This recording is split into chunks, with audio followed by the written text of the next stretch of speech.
What's going on, guys? Welcome back to Pure Evil MMA. I'm your host, as always, Evil Eddie. We got a really special guest here today. We got Reggie, EAZE-E, Barnett Jr., who has an upcoming fight in Florida for BKFC in just a couple of weeks. So we're really excited for this. We cannot wait for this interview. I know it's been a while. It's going down September 11th in Florida.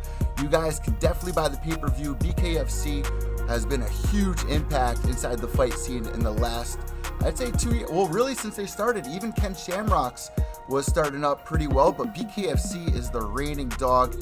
And listen, it is the end of summer, and we finally are back in the motion of the fight system. So Reggie, man, how has it been for you over there dealing with all this corona and everything as a fighter? Because I've talked to a lot of fighters and it's been really weird. So how are you going about preparing for this upcoming fight?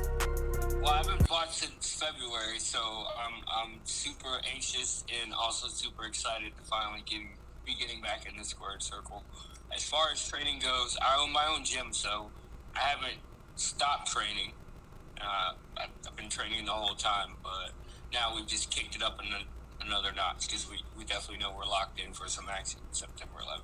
So I gotta ask you a couple of questions here. First off, you've been in BKFC. This is gonna be what, your fourth fight now, right? My fifth fight. I'm 4 and 1.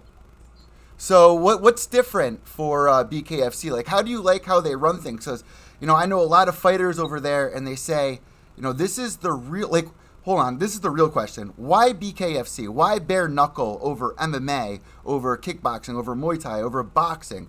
Why bare knuckle? Why that? I mean, I love fighting. I've always had that little bit of street fighter in me, and I've always loved bare knuckle fighting. So, especially when they said it was going to be legal and sanctioned, I'm like, yeah, I definitely need to be in on that. And I was, grateful enough to take part in the first ever legal sanction event, and the rest has been history. So I've always went out there and put on a great show. Win, lose, or draw, my fights are always exciting and amazing. So I just love the sport. I love doing it. So what do you know about your opponent? Do you like looking a little bit into your opponent? I'm going to ask you a lot more questions outside of fighting because there's a lot I have written down. But I want to know a little bit about how you prepare for fights. I mean, do you know anything about your upcoming opponent? I'm fighting Abdul Velasquez. This fight has been one in the making for a while. We've circled around each other in the division. We pretty much fought everybody except for each other. So it's really time for us, for this fight to manifest. But Abdul knows what they expect from me. I know what they expect from him, and we're going to see who can implement what they're best at the best, if that makes any sense. So it does. Have you guys came face to face or talked before in the past, before you knew the fight was going on, or when the fight was kind of building? Yeah. It's not like we are on no. I mean, a couple of the other fighters in the division, I do not like, and I want to punch them in the mouth, and I can't wait for it. Abdul is not one of those guys. I have the utmost respect for him, but at the same time, this is a business. This is what I love to do, and you're in my way of accomplishing my goal, which is getting another shot at the title. So I'm going to go in there and punch him in the mouth and beat him in submission, just like I did my last opponent in February. This is going to be at bantamweight, correct? 135. Yeah, 135 pounds. So listen, man. I have a couple of questions for you. I've been obsessed with 60 Days In. I don't know if you've ever seen that show on A&E. Definitely. My wife watches it from time to time. I kind of giggle and laugh at some of the shit that takes place on there. Excuse my language. No, you can say whatever you want in here. We're on iTunes, YouTube. I already made it so kids aren't allowed to listen. So what do you mean by that? Because, man, I'm 4 seasons in right now, and I can't stop watching because I've been to rehabs before in the past. I've been to jail, but not like that, in the sense where you're there for months. So I've been to one rehab before. I think it was either a 60-day rehab detox for alcohol, and that didn't really stick for me when I came home. I kind of I won't say kind of, I definitely got into some more trouble. And then I ended up getting into a lot of trouble, and I did some real time. I've been in a jail. The Virginia Beach jail is the worst jail in history. I absolutely hate it. It's worse than being in prison in itself. And so when I see those shows and I watch, the so-called drama and what's going on in there, some of it is real, and then a lot of it is just so far, so you're like, man, that shit doesn't really take place. Yeah. And then I have seen some really just outlandish, crazy shit, especially up north when I was initially going into the system. So. You're actually from Virginia Beach, correct? Yeah, I mean, I was born in Chesapeake. I grew up in Virginia Beach. I lived in Maryland for a little while, but yeah, 757 is my home. That's where I was born and raised. So, And I live back out here in Chesapeake, so. what was that like though, going in there and being a fighter? I mean, how long did it take for people to realize that you were a fighter, or did you kind of make that known? I mean, you don't really go in there trying to. Let's see. When I initially got in, it wasn't really something that I tried to broadcast. And some guys, they try to try you, and there's always those guys that are going to try to isolate the people who aren't really with anybody or seem like they're kind of weak. And I don't know why people always had that perception of me, especially when I was a kid, being bullied and shit. And I'm not that, but I don't want to fight unless I have to, or unless you're gonna pay me good for it, even though I can't fight. So, so at a certain point, I had to let them know what's up, and that if you did cross that line, I was gonna put your head through a fucking wall or some shit like that. So, How long were you in there for? I can tell you one story. I was at receiving at Powhatan, which I don't know if anybody's ever been in or seen the movie Shawshank Redemption. Of course. I think I was like maybe 23, 24 years old, and they pulled up to Powhatan, and I swear to goodness, that's what it looked like a scene out of Shawshank Redemption. So here I am, scared shitless, But long story short, one of the intervals, me being here, this guy pulled me aside, and we were like right underneath the staircase, and had already been warned by some other prisoners, don't be hanging out by the staircase, don't get caught under the staircase.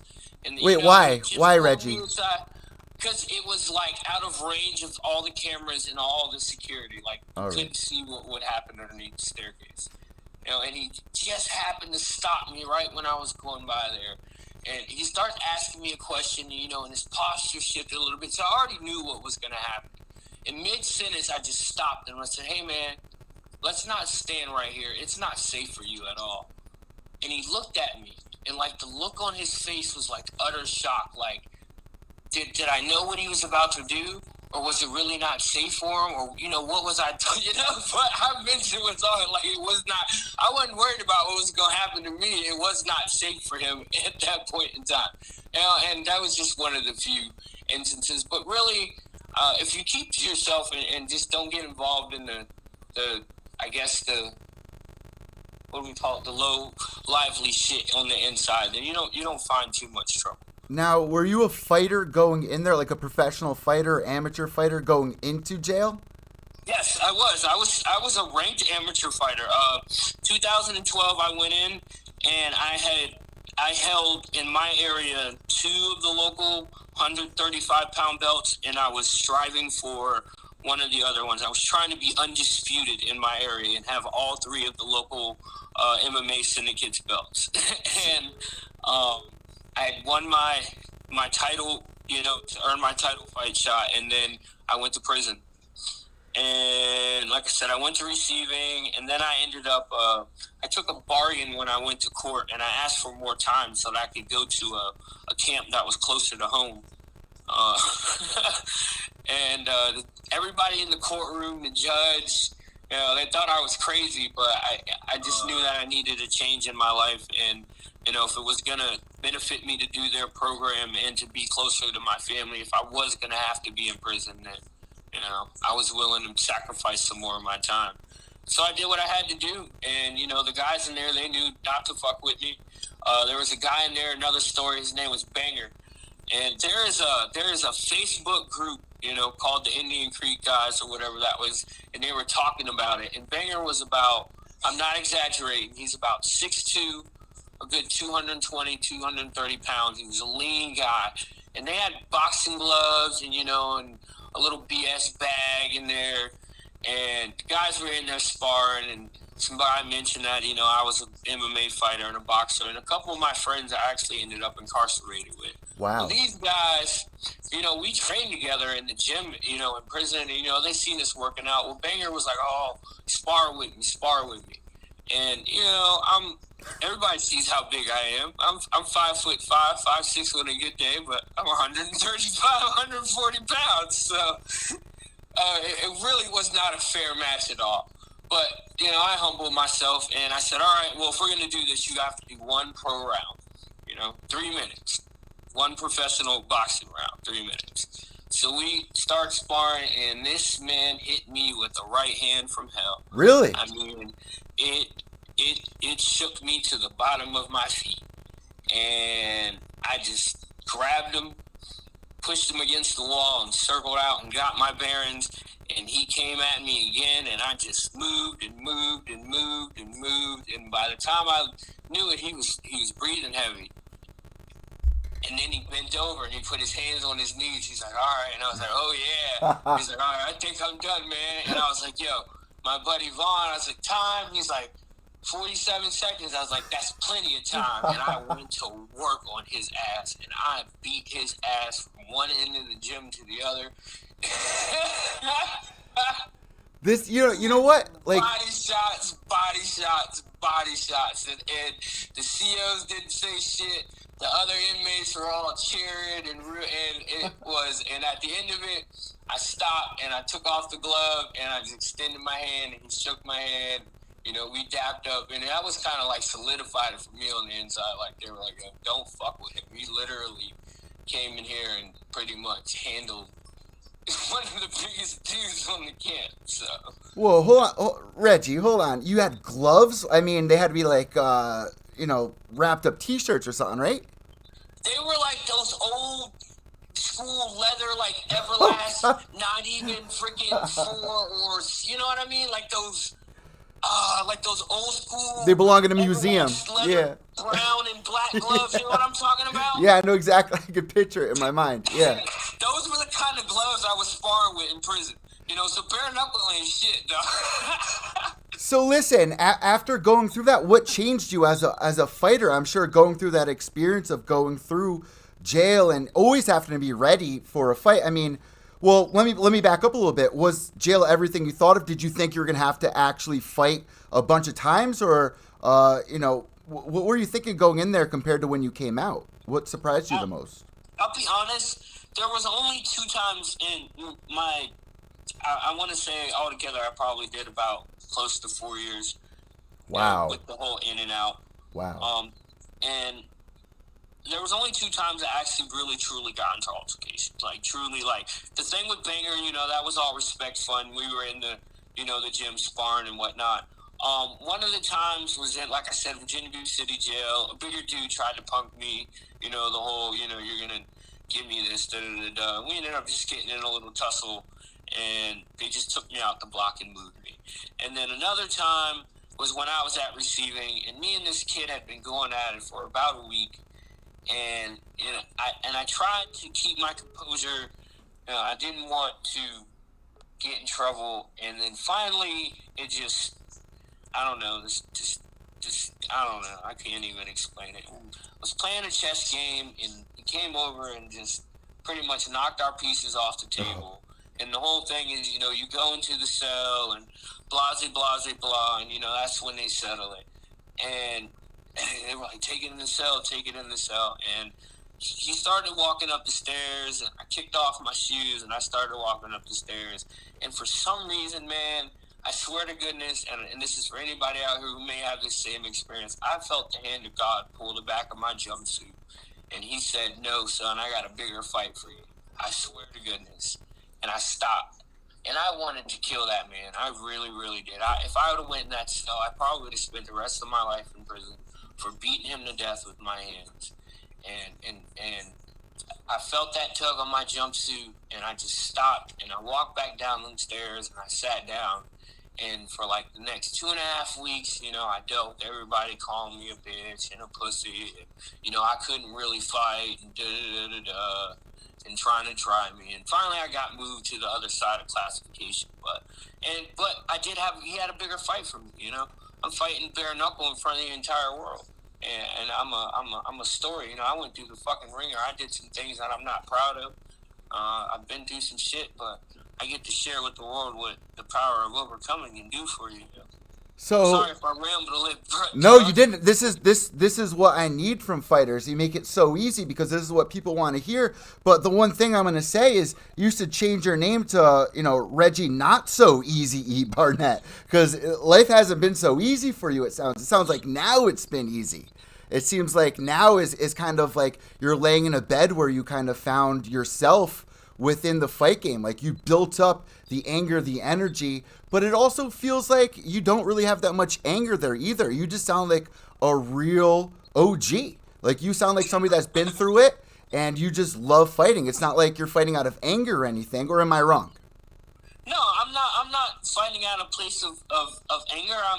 I'm fighting out of, it sounds crazy, a place of contentment and reason, because back in the day, my biggest opponent was myself.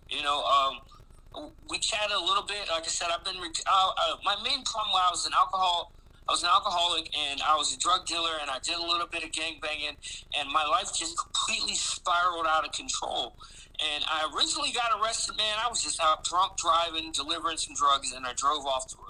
And I deserved everything that came to me. But I was so young and ignorant that I didn't really understand it. And so I didn't man up and do the things that were expected to me. So the road to getting to where I am now was filled with just so much. Man, there are stories we could go into. We'll have to talk on a whole nother time. Just so much more turmoil and chaos. And not just for my life, but the life of the people around me and the people that loved me. I mean, my dad built a gym to keep me out of prison, and I still went. So when I got out, it was like, well, one, if I'm going to fight, because I took a fight 3 days out of prison, and I was beating Thomas Blair's ass, and then he caught me with that head kick, and he ended my dreams and hopes, And I think that was that make or break me point in my life, though. Really, God was like, well, you worked so hard, and that's what you wanted, and I didn't give it to you. What you going to do? You going to go back to your old fucking ways, or you going to keep pushing forward? And me, I was just like, man, I'm just gonna keep trucking forward, but I ain't doing that shit for free no more. That's for what. That was the only thing I said. I wasn't getting kicked in the head for free no more. And so now it's not out of a place of anger. It's a place of contentment, and I'm able to give and be there for the people around me that care about me and love me, and then people out there in the world that I don't really know, but that believe in me and believe in my work and my skill and my talent. I can be a voice for them and hopefully encourage and inspire them through whatever the fuck they're going through in life. Because we still go through, look at the world today, man. Everybody's going through some shit on a daily basis. That's one thing I'm trying to get used to. I've been sober going on 4 years now, and it's hard dealing with real life problems when you spend every day running away from it your whole life. So now it's just like you hear stories like this. This is why I do this. Look at you, bro, from prison to pay-per-view. That's crazy. That's what they said, prison to pay-per-view.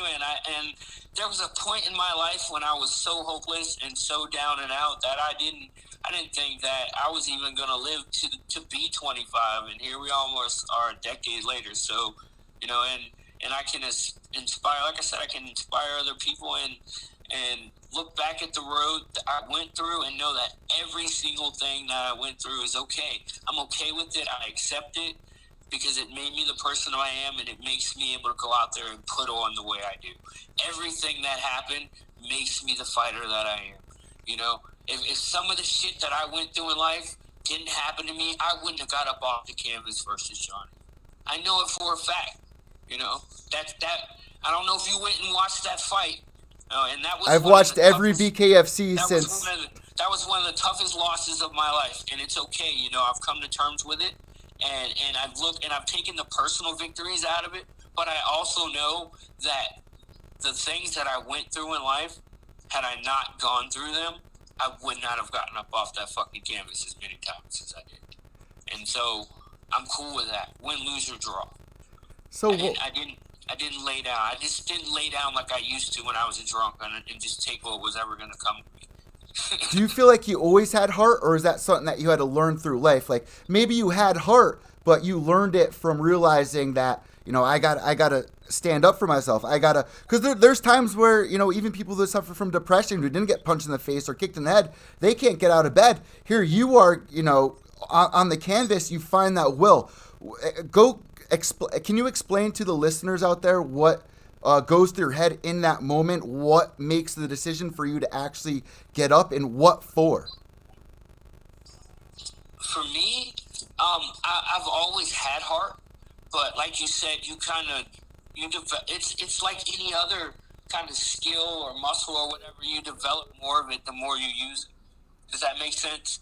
And so when you find yourself in these situations, whether it's by your own fault or just, happenstance in life where it forces you to use that heart and make the tough decisions. Are you going to get up? Are you going to push through? Are you going to deal with whatever's in front of you? Each time you deal with it a little bit more, and sometimes it's so hard. I've suffered from depression myself.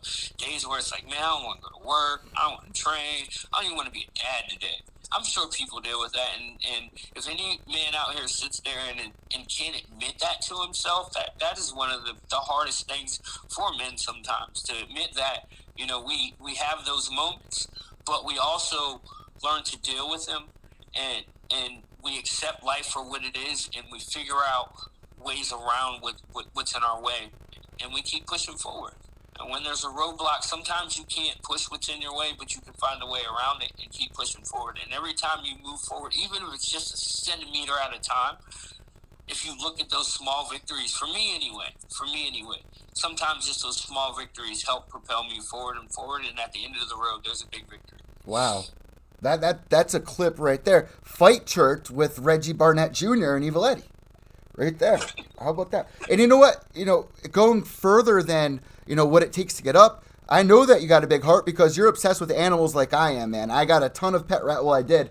Now I got 3 left. But you got like a painter turtle and like 2 crazy giant fish. Do you still have?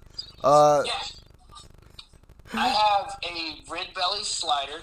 I found him in the wild. Actually, he was the size of a quarter when I found him. I almost crushed him at work, and I felt so bad. And I was going to release him in the wild, and I was like, man, he might die. So we put him on the dashboard of the truck, and we were like, we'll figure out what to do with him later. When we got back in the truck, he was gone. No. He disappeared. No. So it took us like 20 minutes to find him, and I was like, I'm just going to take you home. And we named him Dash, and he went from the size of a quarter to the size of a small dinner plate. Yeah, I saw photos on your Instagram, which will be in the link below if you guys want to follow Reggie on IG. I thought that was crazy, man, because I had painter turtles when I was growing up, and I love animals. So that just shows what kind of a person you are. Even though you're a fighter, you're a real person. Now you're saying you're a father. How old are your children? My daughter just celebrated her 12th birthday, and my son is 3 months. He's a baby, So that's the heir to 757 and everything educated hands. I want to, make a way for him to live. Be able to seize whatever advantages are out there for him in life and become whatever he wants to be. Everybody's like, "Oh, do you want to be a fighter?" And I'm like, "Hell no! Fighting's a rough life. Shit, if my son ain't got to do it, I'm cool with it."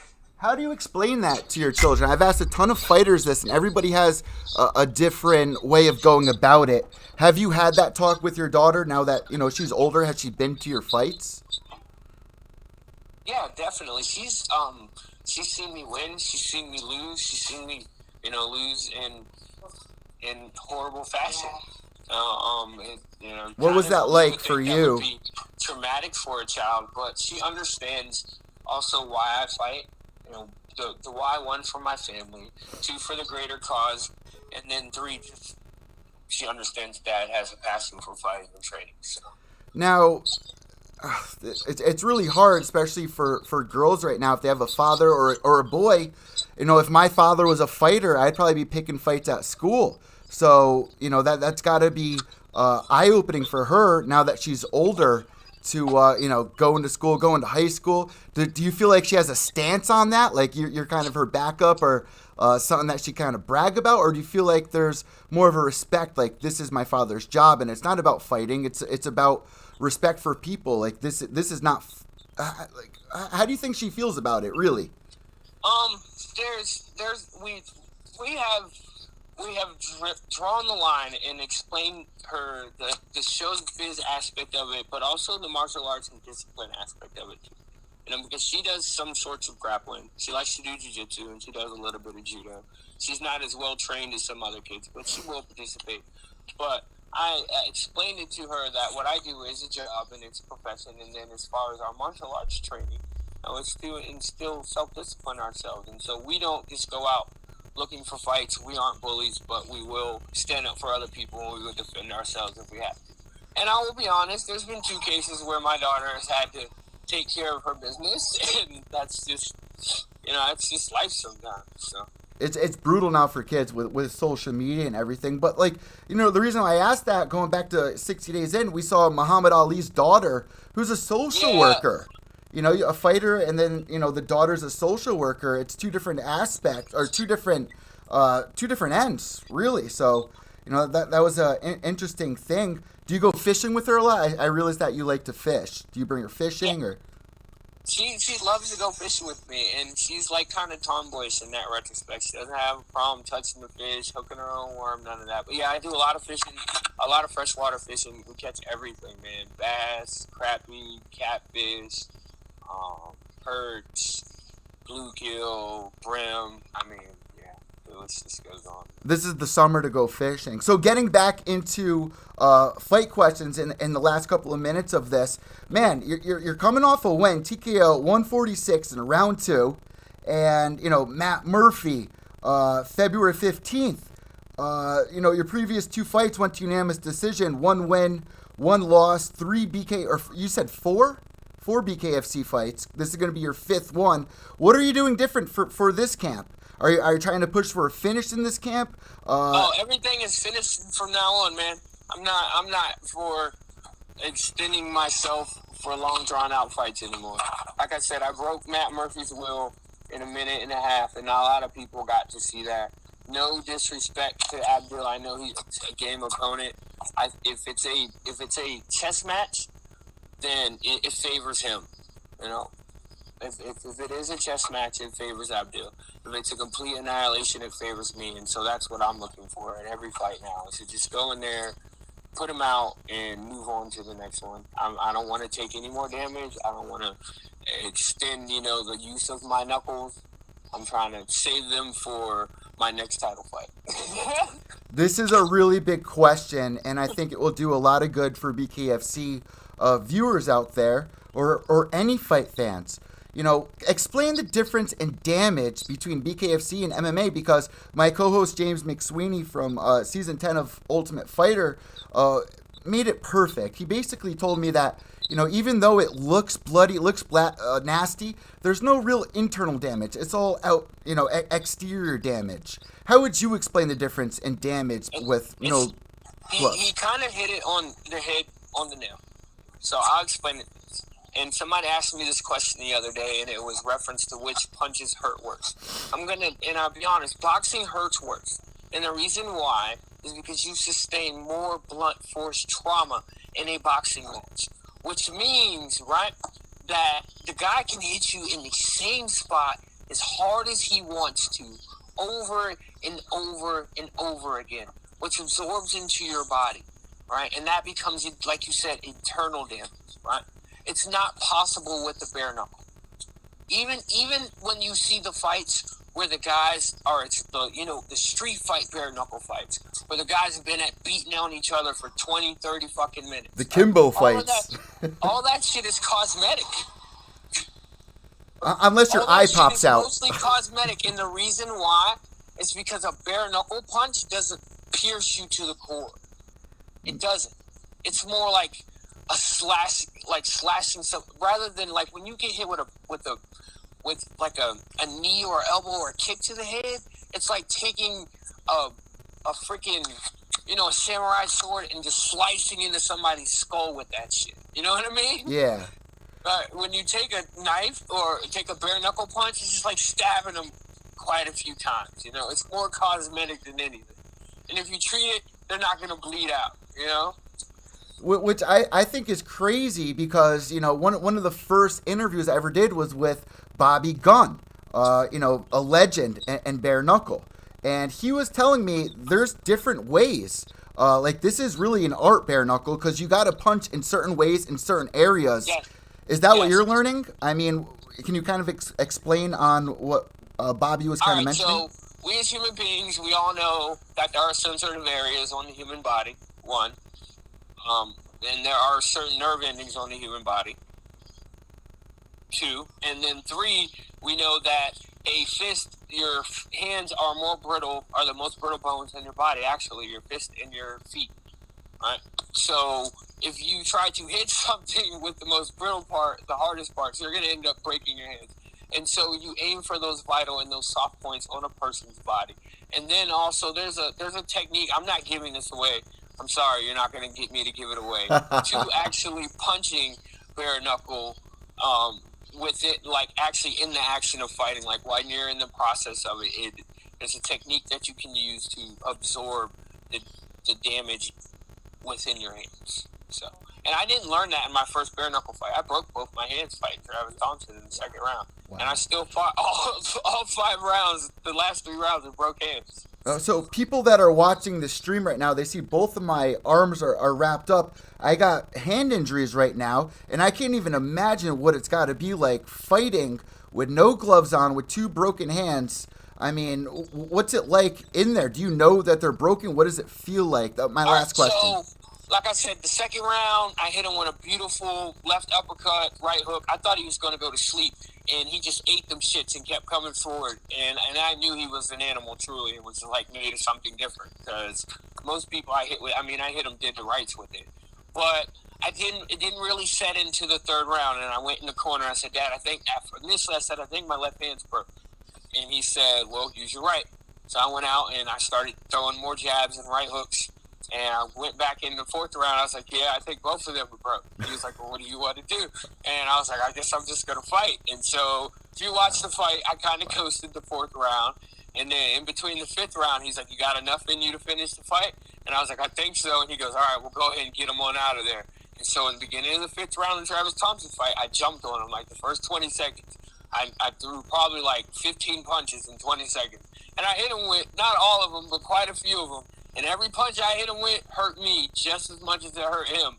And I started, because I hit him clean, that I was going to finish the fight. And he just ate him and looked at me. And I was like, all right, I'm fucking done with you, Travis. My hands hurt. I'm done. I was like, I'm done with you, bro. So, but I just, yeah. And then you saw at the end of the fight, they were looking at my hands. They were swollen. So I did a little, suspension. I got them x-rayed.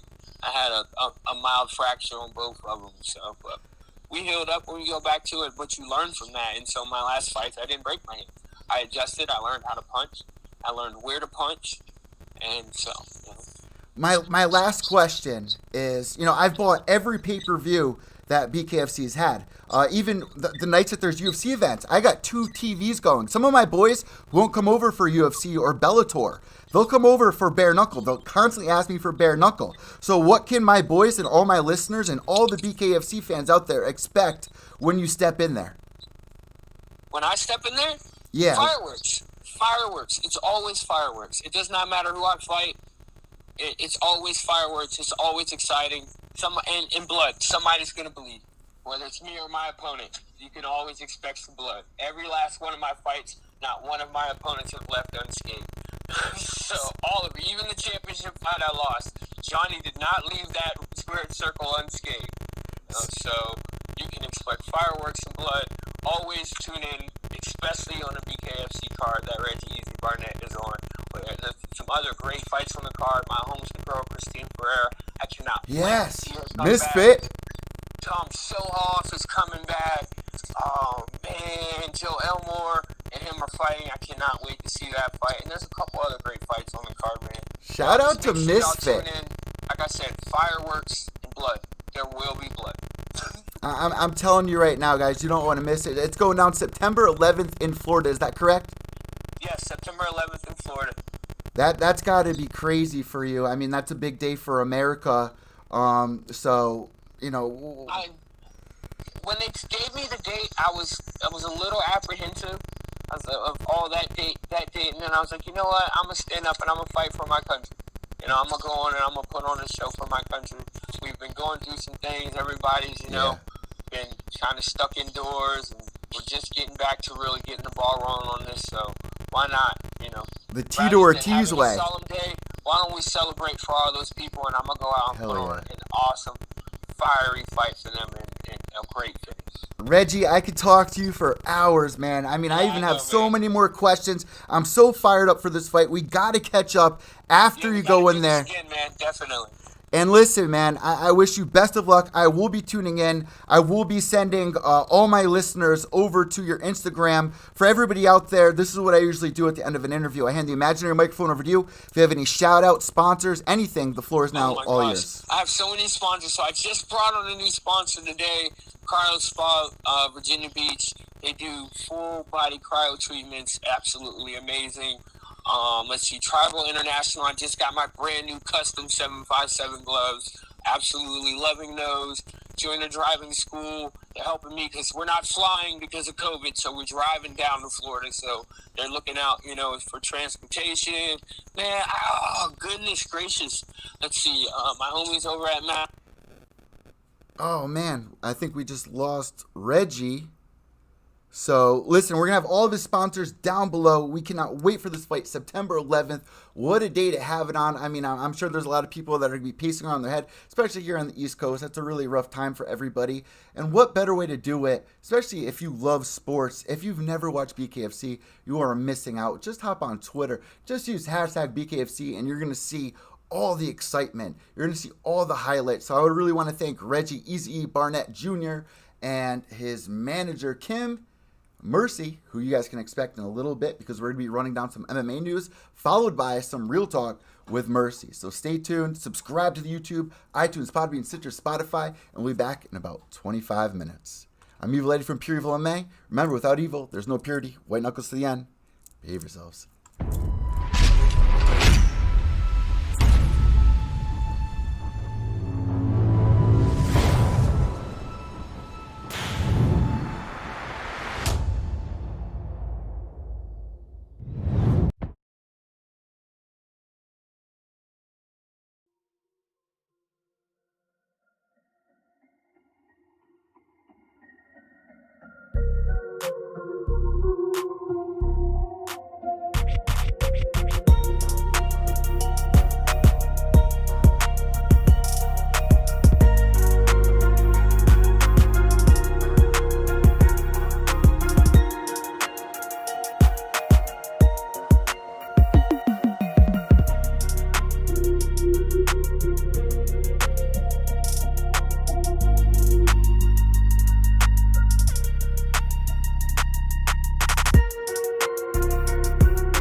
All right, what's going on, guys? I'm back with some MMA news for everybody.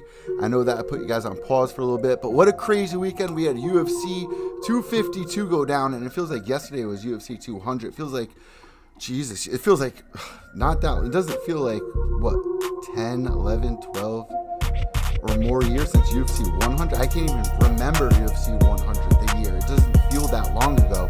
But today has been a really hard day for me. I know it's been a minute since I checked in with everybody here for Pure Evil MMA podcast. We just got ranked number 101 in the world under sports on Apple iTunes, and we just gained 1,200 new followers or subscribers on our YouTube channel. So I want to thank anybody here that's new. In case you don't know, I'm Evil Eddie from Pure Evil MMA, pureevilmma.com. I had to shut that music off. PureEvilMMA.com. That had to. We're starting over. We're starting over. It's been a crazy year. 2020 has been a really weird year for everybody. And listen, MMA back in action. UFC 252 going down. Stipe versus DC3. And I'll never forget the first time watching DC versus Stipe. I interviewed DC striking coach over at AKA Rosendo Sanchez. And he kind of called what was going to happen. He said, I'm not going to say anything, but I'm going to tell you right now, I won't be surprised if he gets a knockout. I've seen what he's been doing with the gym. We've been bringing guys into AKA, and I'm just blown away at DC's striking skills. He goes in there, he knocks out Stipe. The next fight, DC loses. The next fight, DC loses. So it's kind of like, DC told us that he was going to retire, 3 years ago in January? Never happened. I don't want to see this guy go anywhere, but at the same time, if he does retire, it's got to be hard leaving with that chip on your shoulder. But then again, you can't get the fight with Jon Jones now. You lost twice. You can't get the fight with Stipe. You lost twice. But still one of the greatest of all time. If you guys go back and watch him just coming into the UFC, I remember being so upset about this guy coming in here and just slamming dudes on their head that I had so much respect for. It was out of control. Go look at DC's record. Matter of fact, let's go look at DC's record right now. I'm going to bring you guys to the React channel, and let's take a little trip over to Tapology, one of the best sites. If you guys are new to the sport, you're just a new fan the last year or two. Tapology.com is where it's at. We used to have a thing called UFC Pick'em, where we'd make our little predictions over there, and we'd celebrate on Twitter using hashtag PureEvilMMA. And that disappeared for some odd reason. Makes no sense. But now Tapology has it. Kind of the same thing. Not as exciting, but still, we can still unite under there. So message me on Twitter at evil_echo. That's EVIL_ECCO if you want to join our Pick'em League. And you'll get a shout out on the next podcast. Okay, so DC's record. Last two losses to Stipe. Before that, he beat Derek Lewis, rear naked choke, round 2. Before that, he beat Stipe, TKO, round 1. Before that, Volkan, TKO, round 2. Before that, no contest because of the Jon Jones, even though it was a head kick knockout, which was crazy, man. I mean, if you're looking at Jon Jones right now, you're probably wondering if you've seen his tweet. I just tweeted it out. Let me read it for you guys. He says the light heavyweight division is cleared. He did have that very close fight. They want to rebook it, but he's done with it. He wants that money fight. And the way to get into that money fight is to call a super fight. Now, a lot of people on Twitter, when I tweeted this out, they're freaking out. They're going, he doesn't deserve it. Look at the heavyweight division. It's better than it's been in years. Let's go back to 2015 and look how stale that I mean, Jesus, being a heavyweight, for fans to say it's easy. You're fighting some of the toughest guys on the planet. Everyone is basically a gatekeeper. We've seen the same faces for so long. Then we get a whole new roster of heavyweights that come through. Francis Ngannou, Derek Lewis, two of the top guys in that thing. DC going through that damn thing. I wouldn't mind watching him fight Francis. I wouldn't mind watching Jon Jones, even though Jon Jones, man, that would give me a heart attack. I can't remember another fight recently where I was at the edge of my seat, about to shit my pants because Stipe versus Francis Ngannou, when Francis was coming off that Overeem, knockout where I thought he broke his neck. I remember watching that live and I had to walk out the room because it was just so upsetting to see. Francis is a scary man, and Dana White recently said about 2 weeks ago that he will be next in line, so I wouldn't be surprised if we see Stipe versus Francis too. But Jon Jones, throwing himself in the mix, wants to pay. And he tweets, Kim's calling me, the manager. I've had only 3 close fights in the last decade. It's safe to say the light heavyweight division has been cleared. Now I enter the heavyweight division when it's at its all-time best, ... And if you go back to look what Dana White had to say not too long ago, he said, we are in talks with Jon Jones. We don't know if he's going to fight by the end of this year, but we are in talks. We're waiting to hear back from him, matter of fact. So that's something exciting going on. Let me know on Twitter if you guys want to see that fight from Stipe versus Jon Jones, or you think he doesn't deserve that right now. But either way, UFC needs money. The fans are not buying tickets. There's no money coming in from even parking. So this has got to be really difficult. Even Bellator that's going down right now, they're denying a bunch of people and only allowing a couple of media members in because times are crazy right now. The spacing is crazy. And if you don't have 1 million followers, shout out to Lewis, if you don't have 1 million followers on Facebook, Twitter, or whatever, you're probably not going to get in. So listen, guys, we got some fight announcements. But before that, let's talk about some UFC releases. Ray Borg has been cut from the UFC, and what a legend he has been for anybody out there that is looking for an extra strength of hope, fighting through hard times. This man has been through so much, even getting ready for fights. I can imagine if your opponent comes in, missing weight or whatever. Ray Borg, man, I'm interested to see what happens to him. Also, Beth Correia. That's why I had to say it like that. Beth Correia. Kind of strange that she got released, in my opinion, because every time that she fights, I usually tune in, because who can forget that Beth Correia basically killed the 4 horsewomen, right? Was that what it was called? The Ronda Rousey crew? Until she got to Ronda Rousey, and we know how that ended. Really the last good fight Ronda ever had, and then she picked up that fight with Holly Holm. And what was it, 2-3 months later, and we saw the downfall of Ronda Rousey. So Beth Correia, wouldn't be surprised if he gets signed to Bellator. All right, so some fight announcements. Max Holloway versus Calvin Kattar, set for Fight Night 177. Got that from ESPN. Also, Robbie Lawler versus Neil Magny. Not surprised they signed this. It's been a weird couple of years since, we saw Robbie Lawler at his best take away Ben Askren fight. I believe he did lose a fight to Cowboy Cerrone in a weird way, where I thought that Robbie actually won that fight, but I could be mistaken. It was one of the recent fights. Also, T. Wood versus Kobe, September 19th, which is coming up, guys. And that's a fight that's been brewing for quite some time. If you guys don't know out there, they've been training at the same facility for quite some time. They know each other very well. If I'm not mistaken, him, T. Wood, and Jon Jones all lived together in college. I think I'm wrong with that. I know him and John did. Maybe not T. Wood. But really interested to see that fight, because Kobe has talked it up for quite some time. And I'm dying to see him come back. What a hell of a fight he's had against Kamaru Usman. Greg Hardy versus Maurice Green for October 31st. Fedor versus Verdum 2 in the works for Bellator. What do you guys have to say about that? Verdum coming off a win over Gastelum, off of Alexander. Why am I drawing a blank right now? Not Gustafsson. Yeah, Gustafsson. He's coming off a win to Gustafsson when Gustafsson moved up to heavyweight. Wow, what a brain fart I'm having. Zabit versus Yair in works for October 24th.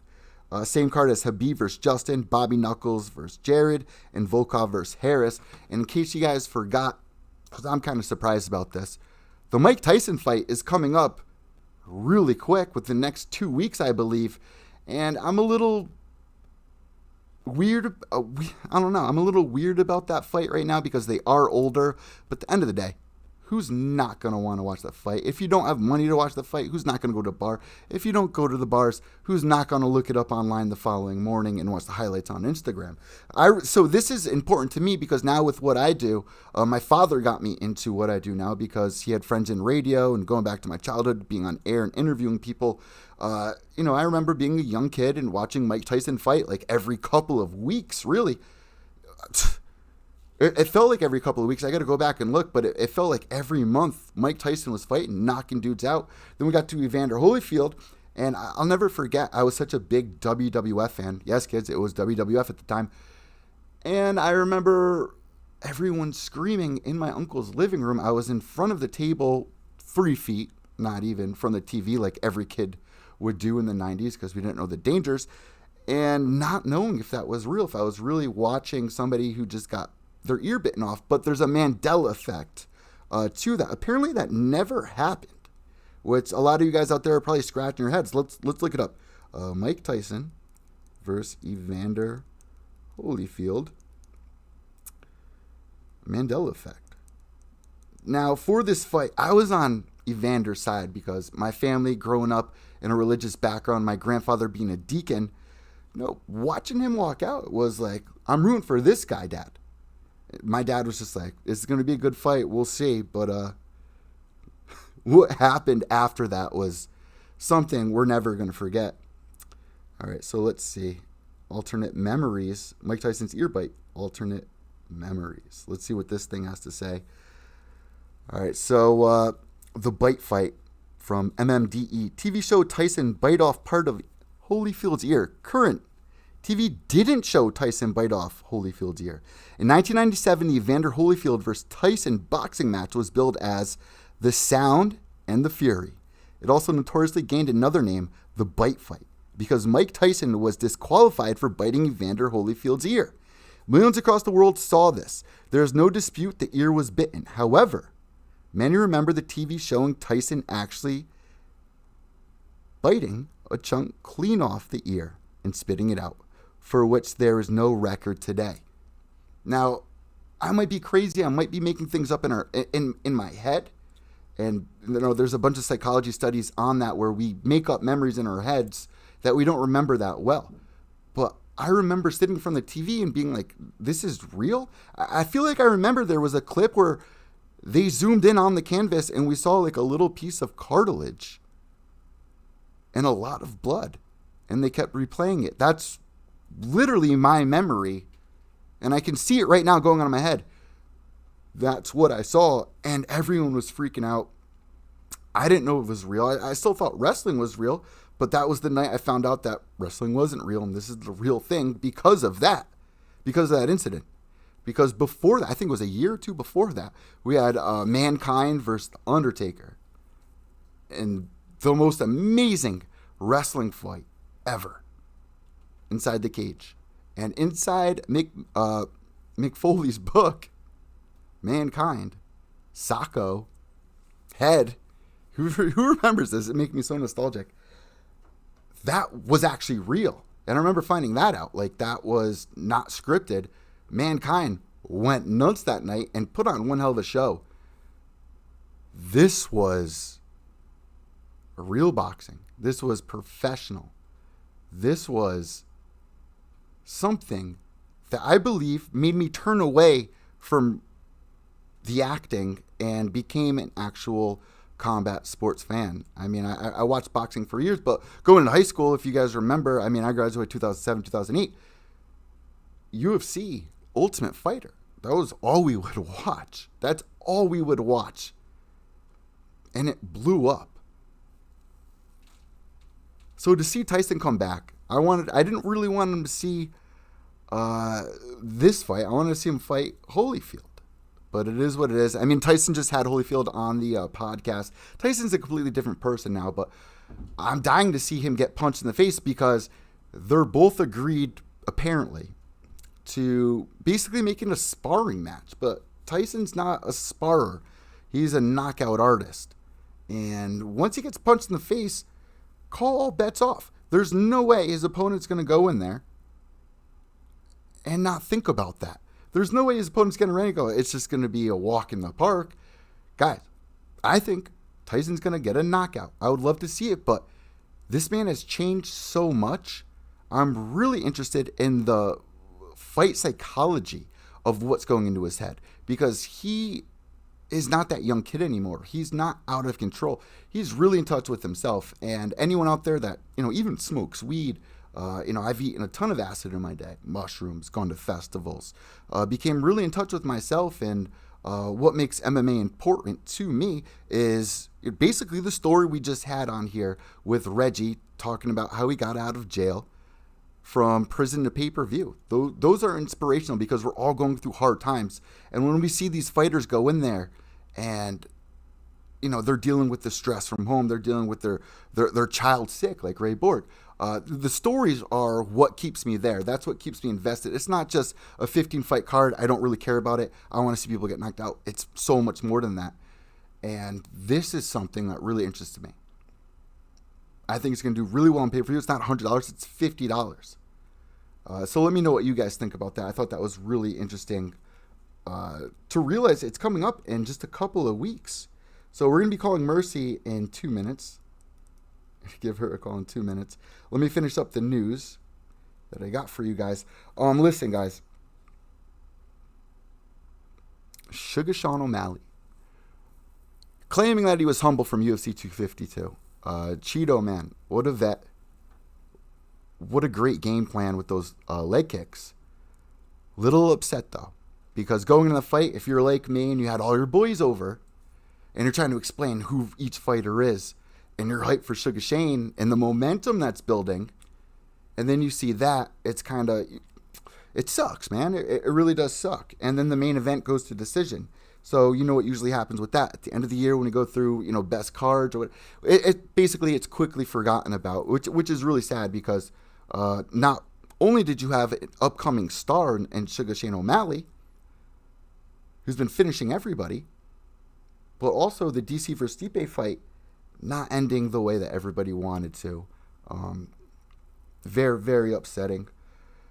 There's been a couple questions. Let me finish this up before we call Mercy. There's been a couple questions that I've been seeing on Twitter. What are some good fights to show someone who has never watched MMA? And I keep going back to this and thinking about it. And what I've come up with is there is no one fight that you can show somebody. I feel like you kind of need to be invested in it. And even if you sit there that day, say you got an hour with your boy and he wants to watch an MMA fight. And he's like, show me a fight. I would say an hour's not long enough. You got to watch the whole card. You got to watch the countdown show. You got to know a little bit about what makes this special. And with that being said, UFC 189, if you're looking for relevance with faces that you're going to still see step in the octagon, that was the card, man. That was the card. Don't just watch Conor versus Mendes. Great fight. Great fight. Watch the entire thing. I believe every fight on that card was a finish as well. We saw, I believe, the debut of Cody No Love, if I don't recall correctly, and he walked out with that little boy, Colson, or I forgot the kid's name, the kid with cancer. And I remember watching him go in there, do his thing, and just be like, this is going to be a big star, which reminds me, he's calling out Sugar Shane O'Malley, and No Love's calling out Peter Yan. So we'll see what happens with Cody No Love coming up. But UFC 189, and also, if you want to go back, man, go back and watch Matt Hughes versus Trig. All of them. Show them more than just one fight. Show them what makes it important. That's a great fight because what Matt was able to do, I'm not going to ruin it. Go and watch that. There's a ton of great fights out there, but those are my top two that I'm going to pick. Also, Forrest versus Bonner, who, of course, that's going to be on my list. Hendo versus Showtime Hua, UFC 139, where that's the reason we have 5-round main events. This rematch was a big deal. John Jones versus Gus 1, which is free on YouTube now. Justin Gaethje versus Johnson, the best UFC debut in history. And there were a couple of moments, I was very invested in Justin because I interviewed him when he was at World Series of Fighting a couple of years before he actually got signed to the UFC. And I remember watching the press conference with Justin and Michael, and Michael was literally saying to Justin, "This ain't no C League." And I was going back to my interview with Justin, and he brings that up basically, saying not all the best fighters in the world are signed to the UFC. So you look from 5 years ago till now, and you see the growth of Justin Gaethje, who's going to be fighting Khabib. It's crazy, man. That was one of the best fights. Also, Gaethje versus Eddie Alvarez, another amazing fight. They both coached that season of Ultimate Fighter. This is how they got everybody used to Justin after that. Vanderlei Silva versus Brian Stan. Barry versus Congo. Brock versus Carwin. All great fights. So there we go. We're going to call Mercy now. Get into it with her for about 20 minutes. Let's see what Mercy's up to right now. Here we go.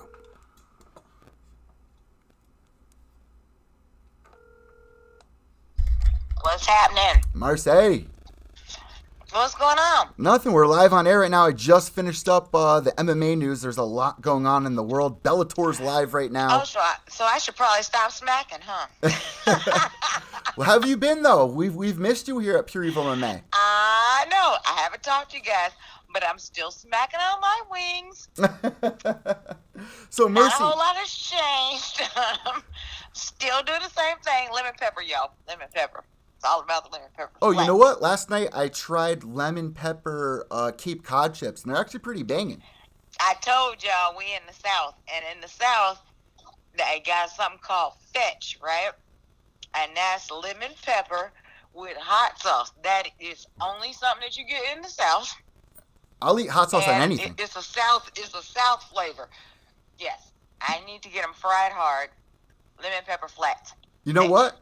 When I was down in Florida a couple of years ago, I tried, I think it was called jambalaya or something. Jambalaya. It's like a soup with a bunch of alligator meat and stuff like that. Oh, now you're talking about something different. See, you done moved on to a seafood boil, okay? Cause you done came up with the seafood meat, okay? Is it jumbo or what is that called with alligator meat in it? It's like a soup. Country folks. I mean, yeah, it's like we just call that country folks food. Yeah, that's country folk. It was actually pretty good. I mean, I really don't like seafood, but that was actually really banging. But alligator meat, for real, y'all. It tastes like chicken. Like, everybody say, does it taste like chicken? No, for real, it tastes like chicken. I tried it when I was 7 or 8 years old at a place called Tailgaters here in Connecticut. I don't know if it's still around, but I tried it, and my dad told me this is alligator. I was fired up, kind of nervous, but you're right. It literally tastes just like chicken. If you just stop thinking about the fact that it's an alligator, it tastes like chicken. It's like fried calamari. Like, if you don't think it's an octopus, you're going to like it. If they cook it right, it tastes like chicken. Yeah. So, Mercy. But if they cook it wrong, then, well, I'm sorry for you. That you just had a really bad experience, and that's your bad because you went to the wrong restaurant. And I could have probably told you a better restaurant to go to than the one you went to. That's what happened. I realize that a lot, too, myself. Like, you can cook better food at home than you could, at a restaurant paying $100 and just wasting all our food. What do you usually cook on fight night? Like, what's your go-to?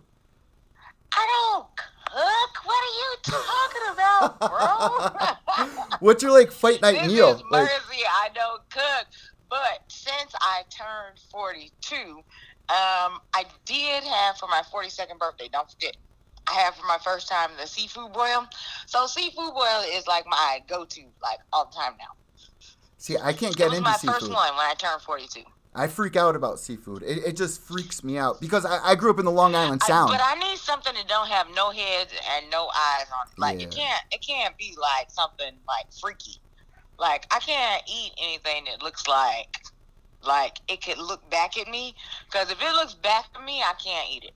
Yeah, I can't eat lobster. I can't eat any stuff like that. Yeah, I used to be a vegetarian. So if it looks like that, it used to walk, talk, crawl, or swim, fly, I can't eat it because my heart is just going to be like, oh my God, we killed it. We take a lot of that for granted. As long as it just looks like meat, then I don't care.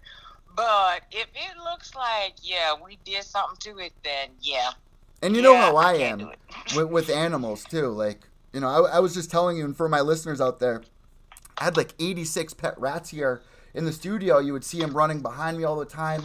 and I had to call a place to come, foster them to homes. Mercy, I got 3 rats left now. 3? 3. I only have 3 left What now. happened to the rest of them? You gave them away? I had to call a foster place, and now they're all fostered to different homes between Maine and Connecticut and New York and all in between, which was a big plus because now I'm able to kind of focus more. It was getting out of hand, and my point to that is... Yeah, you had 86, so that was a bit out of hand. That's pure evil right there. I was really starting to think, bro. I would bring girls over. Mercy, this is great. I would bring girls over, and there would just be rats crawling over the bed, like cuddling with us and honestly, shit. honestly, like I think your rats are really cute, except for from a distance. I think they're cute is what it is. Like if I saw one up close, I'm not really sure I would think the same way. Remember Mayhem Miller from Bully Beatdown? Yeah. So Mayhem, I interviewed him a couple of weeks ago, and I didn't release the interview because it was kind of crazy.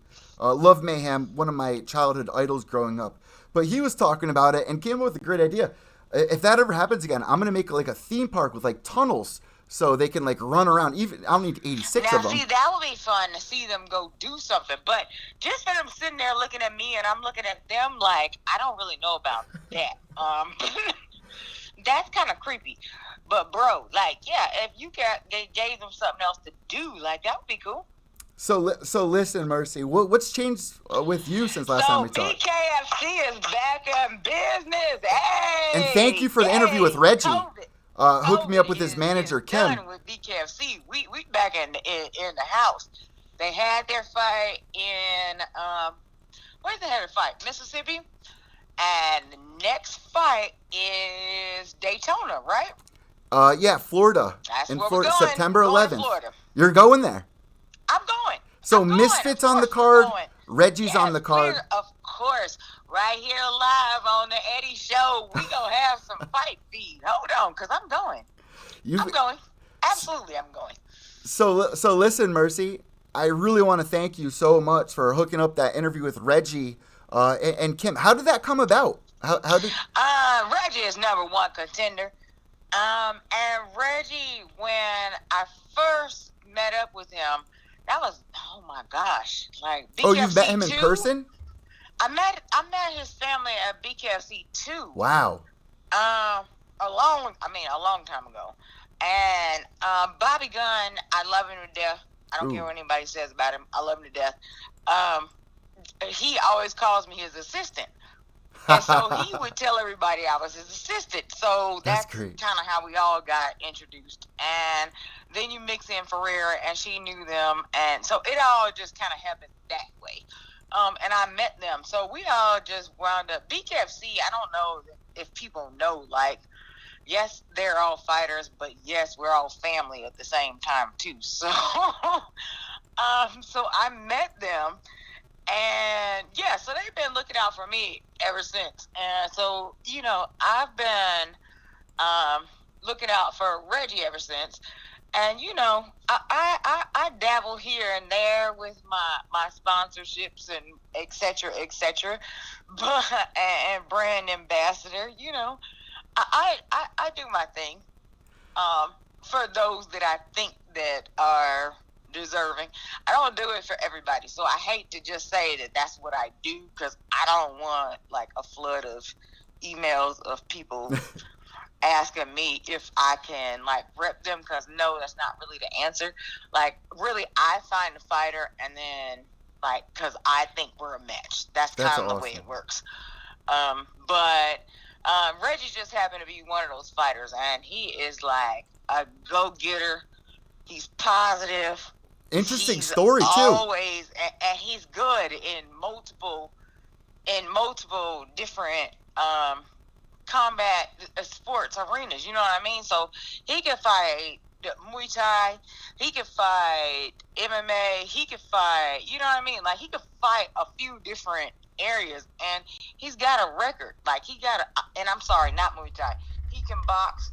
He does MMA, and he also does bare knuckle. Which that's is what he does. Very Whereas, impressive. like some fighters, they give up just that one sport. I don't have time for any fighters that if you can't get your run time down, like I am so tired of saying it. If you can't breathe, then I don't have time for you because you can't fight. Like cardio is everything. So if you can't breathe, you can't fight. So I bet you learned that I'm from asking Chris. the best coaches, what's the best run time, and they giving me what your run time should be, and you not anywhere close to it. My answer is, then you can't fight. Why am I wasting my time with you? A fighter's biggest fear, and you know what? Cyborg. I'm sure you learned that from Chris because she runs like 5 miles a day. Absolutely. Absolutely. Absolutely. Everybody knows I love Chris. Everybody knows I love Cyborg. I mean, listen, but Cyborg goes so hard. I hate to even use her as an example because she's so far outside of the box of like how hard she's willing to go. Like that's not even a fair comparison. Even for men, that's not even a fair comparison. It's true. It's true. I don't compare anybody to Chris. I don't expect anybody to do what Chris One does. of the greatest of all time, right there. You gotta at least be coming in somewhere close. Well, let's talk about that. Paige Van Zandt getting signed to BKFC. You saw that? Yeah, I saw that. Paige Van Zandt just got signed to BKFC, I'm which excited about it. I am too. I thought it was weird though. I'm not excited about her being a fighter. I'm excited about her being a promoter. I'm excited about her expanding the brand. Yeah. I'm excited about her showing the world like what BKFC really is. Hell yeah, I'm Mercy. excited about that. Hell yeah. But if you expect me to say that like she can go and stand up with Christine right now, Oh, I wouldn't want to watch that. absolutely not. Like she gonna get massacred. That's gonna be a massacre. However, if she's here to promote the brand and to do her thing, I'm all about supporting women. I support women 100%. So let's go, Paige. Yeah, I agree with you. Hey, promote the brand. Let's go. BKFC. We all love BKFC. Promote the brand. That's what you do. I think That's it's your so job. wonderful too that But there's. let's not just act like she about to be like the next. No, I don't not see getting that. ready standing there and bang with Helen or Christine. With neither one of them, because we need to run that back. Which is. And I need everybody to know that. Like, and I don't manage either one of them, but I need that to be ran back. Christine and Helen, that needs to be ran back. And I don't have nothing to do with that fight. That fight needs to be ran back. That was the fight of the damn year. Yeah, that was an amazing freaking fight. That was a great fight. We need to run that back. So if for no other reason, just because it was a great damn fight.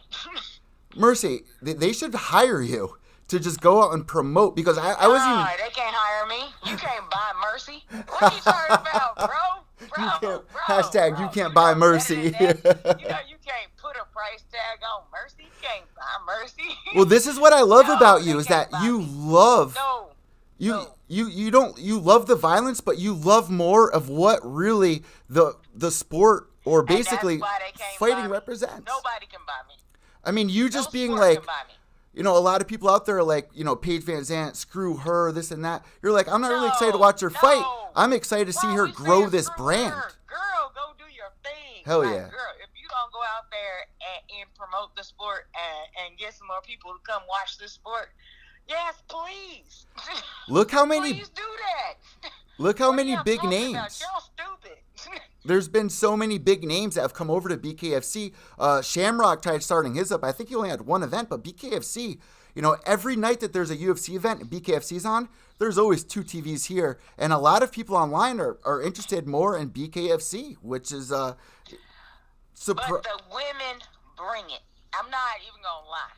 The women, I love the guys, and Lord knows that I have learned about the sport all through Bobby Gunn, and I have known him for so many years that I can't even say how many years I've known him, and he has taught me all about the sport long before it was ever even legal.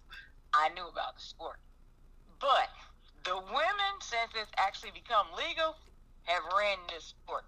So Bring on the violence. Bring on the blood. Let's go, ladies. Mercy, so we didn't really talk about this or talk about talking about this, but I haven't given anybody an update or really the story on Bobby. And Bobby was, I brought up in the last interview that we just did, my first interview in the MMA scene was with Bobby Gunn. Great guy. He's reached out to me multiple times. Really nice guy.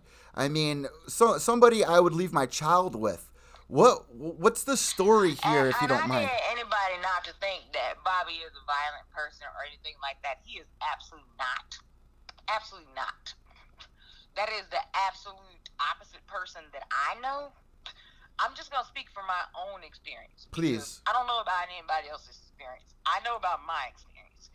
Okay. The times that I have spent with Bobby, he has been an awesome mentor, a great coach. I mean, and he's real to everybody. He doesn't treat anybody. He has gone above and beyond anything that he was ever required to do just to help. He doesn't look at anybody below him. Of fighters that I think are getting like the shaft on their purses, like he has been there to help. Hell yeah. Bobby is a great guy. And a legend. He got caught up in a situation which lots of us, not just fighters, lots of us can find ourselves in. I am a veteran. We find ourselves in the same situation. What happens is we get ourselves hurt. They give us a lot of meds. And they keep pushing meds and meds and meds, and that's the answer, right? Like meds. And then we become some person that we are not. Now, I'm not giving him an excuse. I'm not saying anything because he has not asked me to say anything. You just asked me the question. I'm just answering it. The answer is, if you push enough pills on somebody, they are not the same person that they were before you started pushing them pills on them. That's all I'm saying. So I really love that you brought that up because it really strikes home with me. A lot of my listeners know about my past and how my heroin addiction started with pills. And I've spoken to numerous fighters about this as well. You can't smoke weed. You'll get a lifetime ban, like, Nick, going down to 2 years. But you can be shoveling opiates into your mouth after every fight, and that's acceptable. So. Right, and it doesn't make any sense. Like, at all. The things that they allow and don't allow make no sense. It's backwards. It's kind of stupid to me. It's just kind of like, what are you talking about? I'm a Marine veteran. Everybody knows that. I mean, and thank you for your service. Well, I assume everybody at this point that listens to this show knows that I'm a Marine veteran.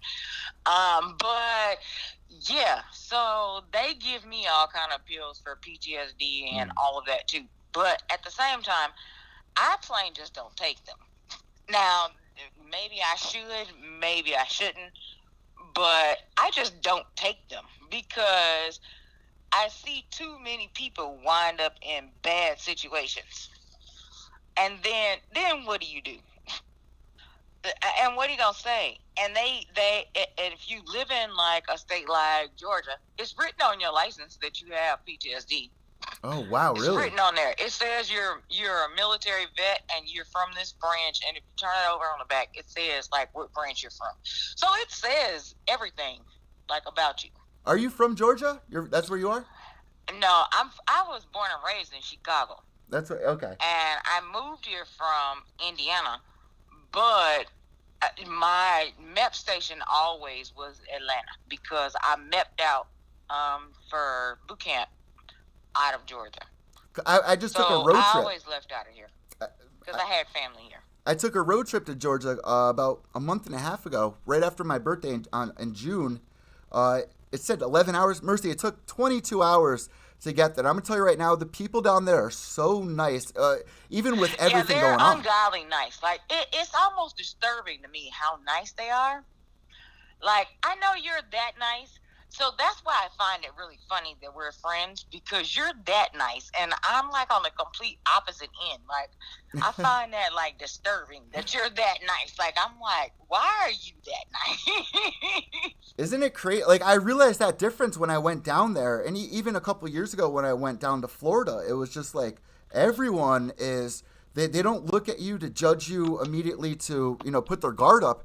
They're welcome with open arms. If you respect them, they'll respect you instead of looking at you like you're gonna wrong them, like it is up here. Which I loved it down there. Hold on, I need to run something down real quick, because before Reggie got cut off, we forgot to shout out all of his sponsors. So hold on. Did he send you the sponsors? Let me run down the list. Hold on. Perfect. So we have 757 Boxing, Ginger Ales Lemonade, Tribal Gear International, Cryo Spa, Joiners Driving Improvement School, and J&K Style Grill. Those are the ones we missed. So thank you for supporting our fighter. We love you. Thank you. BKFC loves you forever. Like, BKFC fighters. Thanks. Okay, sorry. I needed to put Thank you for doing that, because I'm also going to put the, I messaged him before I called you. Because he did get cut off just a little bit. He was in the middle of saying what he was saying, and I forgot I was supposed to finish his sentence. My phone cut him off, and I was like, oh, shit, this happens all the time. So I just wanted to be able to say I finished the sentence. Perfect. Yeah, I'm actually going to have the sponsors down below, because sponsors are such a big deal for fighters. They are. It helps. We love our sponsors, right? Like, and you know what's weird? Sponsors are great. I don't Tribal understand. International is great. Let me tell you. Tribal International is one of the sponsors that, like, I have brought into the U.S. Really? And it's one of the ones that I deal with, and their products are great. Reggie has tested their products. They do a fantastic job. And they will do sponsorships. It's just, who is your fighter? What is their record? That kind of thing, But everybody needs to know about, like, how to get a sponsor. I mean, that's my job. That's what I'm supposed to do. What exactly? It's supplements? It's Tribal International, and they do sporting goods. Okay. So, boxing gloves, T-shirts, mouth guards, all the stuff they need to fight with. They do that. So I'll actually have that link down below as well. I'm trying to find it right now. Tribal Sports Group. I thought I sent it to you, but maybe I didn't. But if I didn't, I will. We'll find. Yeah, it's definitely on Reggie's page. It's Tribal International is what it is. Going back to what I was saying about sponsors, is it frustrates me how the UFC does not allow it on shorts or a T-shirt, or you even be able to wear a hat. Yeah, because that's some crap, because you need them. Give them one or two. You need sponsors. Like, you can't actually be a pro fighter and function without sponsors. You're not getting paid to the full potential. Yeah. But yet the octagon is covered in sponsorship. In between a fight, for the main event, they have their sponsors, but they don't want you to have yours. Yeah. Which makes no sense to me. Before the main event, you got to sit there and wait for Bruce Buffer to announce how this fight's brought to you. Yeah, he's got to announce like 15 sponsors, but you can't have like one or two. Like, that makes no sense to me. That's why, like, honestly, I'm just done with UFC. Like, honestly, I'd be hard pressed to represent a UFC fighter, because I just can't represent that. Like, that's not. It goes against everything I believe in. Like, the fighter doesn't make enough money. They don't make, and everybody's gonna be mad at me about this one. The fighter doesn't make enough money. They don't get enough in sponsorships. There's not enough that honestly goes around for the fighter to actually do what their job is, which is to go fight. And I can understand, like, their point, because For a long time there were sponsors that were inappropriate, but at least give them one or two approved sponsors to put on their shorts. It's for them to make a little bit more money to reach the potential, because it makes so much difference when you break down. There used to be a time where boxers were fighting for $500 or $200 or something like that.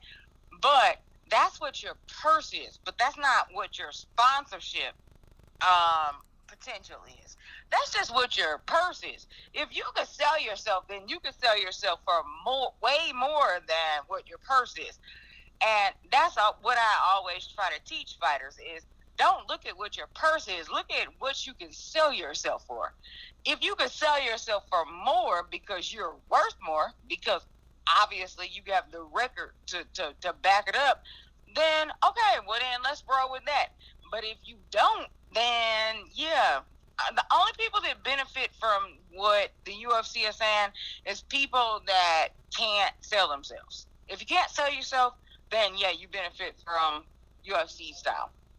That's the way it works. It's greedy. It really is. It's so greedy. Even other big MMA promotions. Because I don't know of any fighters that could make that would make less if they couldn't have Reebok or whoever they have as their sponsor.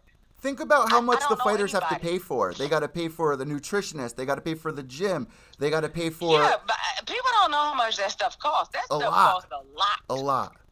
I only have a trainer. I only have a pro trainer. And my pro trainer is, trust me, most people would be like, are you crazy? Because of what I pay per hour to go see the pro trainer. And that's for a couple hours a week. You know what I mean? Like, so the idea that these folks have to go for more than a few hours to a few different pro trainers. Yeah. Because you're not going to go to one. I only go to my Muay Thai trainer. But they got to go to Muay Thai. They got to go to the BJJ trainer. They got to go to the wrestling trainer. They got to go to the boxing trainer. I mean, you got to go to a few different trainers in order to, like, make it all work and all come together. If you fight in MMA, in 2016, how does that even work? 2016, they even threw in movement coaches. Remember that? Ido Portal with Conor McGregor playing touch butt in the park, paying for that. And then you got to pay for the nutritionist, and then you got to pay for the person who's gonna come help you cut weight. And by the time you get done with paying for everybody, like for real, if you're just an average fighter, and the managers, you got to pay the manager too. Or did you pay us to fight? Yeah, you got to pay the manager. Did you pay fans to fight? Because I'm not really understanding. What did you make?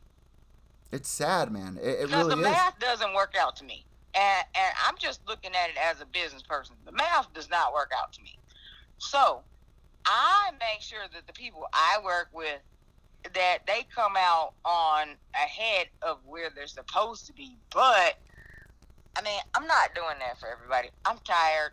I'm old. So please, Lord, don't call me. It's a privilege. All I'm going to do is pass you off to somebody else. But at this point, yeah, no. So, but it makes no sense. So, Mercy, my phone's on 3%. So let's talk for 2 more minutes. I got something exciting to tell you. I got ranked number 101 on Apple iTunes for sports recently. Oh, that's exciting. Hell yeah, right? And we got Reggie September 11th. Hell yeah. So, you know what? Let's talk about Reggie really quick. You're traveling down there to... I am going to see Reggie fight. Okay. I absolutely will be in his corner. I absolutely do support him. I absolutely... Whatever he needs, I got it. What's it like for people who've never been to an event? Because we got so many new listeners now. Maybe some of them haven't been to an MMA or bare knuckle. It's nothing like being there in person. In person is completely different than on TV, because in person you hear everything, you see everything, and you're just like, oh my God, like, did that just happen? And then you're like watching the cameras to see the replay, because yeah, it happens just that fast. And the people, fast, and you gotta watch. The energy is so hype too. And then, you know what I always think about is how the whole city is hype about the fights. The whole city is hype. So I assume if we're going to Daytona, all the Daytona is about to be hype about the fights. Have you ever been there before, Daytona? I haven't been to Daytona, actually. I mean, other than for bike shows, but not for a fight show. So, Mercy, you got to take photos and everything for us. I absolutely will, and I will be coming to you live for that Evil Eddie show. I will bring it to you live. Listen, let's talk about that. Live broadcast it from my phone. Let's talk about that after the event. You should call into the show. I'll do a live show, and I will get you some interviews. I will get you everything. Hell Eddie. yeah, Mercy. Everything is coming to you. Hell yeah. Everything I can bring you, I will bring you. You're the best, It's Mercy. coming. Thank you so much for joining me once again. We got to get you back on, but not only before that show, because we love hearing from you. We always have a good talk. So listen. Absolutely, Eddie. Where can people find you now? On Facebook, and Instagram? They can still find me on Facebook. I'm only on Facebook right now. Okay. On Facebook, and my Facebook is Mercy KD. All right. I'll have that link down below. Mercy, thank you so much. I love you. I'll talk to you. I love you, and I'll see you guys soon. All right. I'll talk to you after I finish this up. All right. All right. Love you. Bye. Guys, I love the support for Pure Evil MMA. Mercy has been one of my favorite people. Been doing nothing but support Pure Evil MMA, and it's been years. It's been years. She set up tonight's interview with Kim B to get Reggie on. You guys have called out to fighters to come on the show. Without you, it's hard to get out of bed. Today was a really hard day. I didn't even know if I wanted to do the show. I know it's been a minute. I've been going through a hard time. Today's the anniversary of my girlfriend who passed away 10 years ago. And it's a hard day, man. Not only that, it's my mom's birthday every year at this time. So it's always weird going through difficulties, not just in life, but, these little anniversaries. And I just want to thank you guys so much for tuning in. We got 1,000 new subscribers, and this is what makes this sport so amazing, is the community. We don't tune in to watch the violence. We tune in to watch the stories that make us believe in ourselves as human beings. We watch it because we realize it doesn't matter if you're from Chicago, Florida, Connecticut, Brazil, Ireland, Australia. We all have a heart. We all have a drive, a determination. We're all dealing with things. And it's just crazy after 6 years how many people have reached out to me that really appreciate my story. And that's why I reach out to fighters who have a good story to tune in, because you get invested with it. And that goes back to the question of the week, which was, what are some good fights to show someone who has never watched MMA? Now is the best time to be tuning in to mixed martial arts. Even though it's been a really weird year, we're seeing a lot of newcomers. If you watch this week's Dana White Susan Knight Contender Series, the two brothers that are coming through, there's stories out there that get you invested. And that's the point of this show, is to get you guys invested in some fighters that you do and don't know. Going back to Ian Heinisch, that we had on when he got signed to the UFC after knocking out my boy, Justin Sumner. And these are some of the most inspirational words I've ever heard. So before we end the show, let me just replay this clip from Ian Heinisch. I believe this was about 2017. Here we go.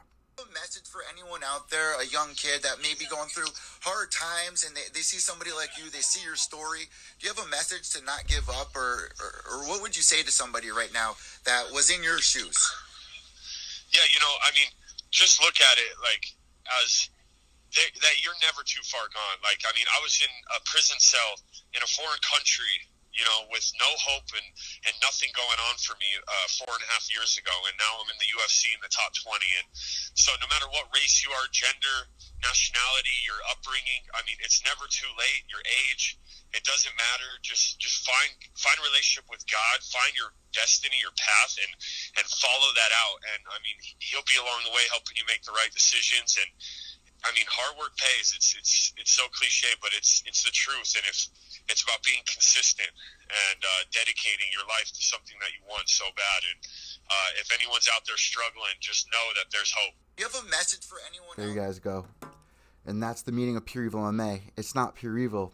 It's pure Eddie Veleco. E for Eddie, VIL Veleco. Pure Evil MMA. And that's what I'm giving you guys. So anyone out there had a rough week, got yelled at by your boss, maybe you walked inside, step on dog shit. We're all going through it. But we can all unite, watch fights, and see stories that inspire us to make us feel more human. Because we're all human. We all rest our heads on a pillow at night. And with that being said, guys, this episode was brought you to by our sponsor,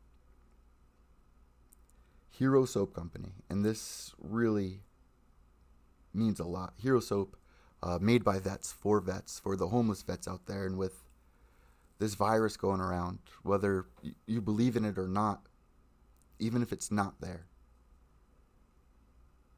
there's veterans out there that are struggling, that made a sacrifice from their life, took years out of their lives, the most important years of their lives where they're supposed to grow, to go defend our freedoms, for us to be able to listen to this podcast, for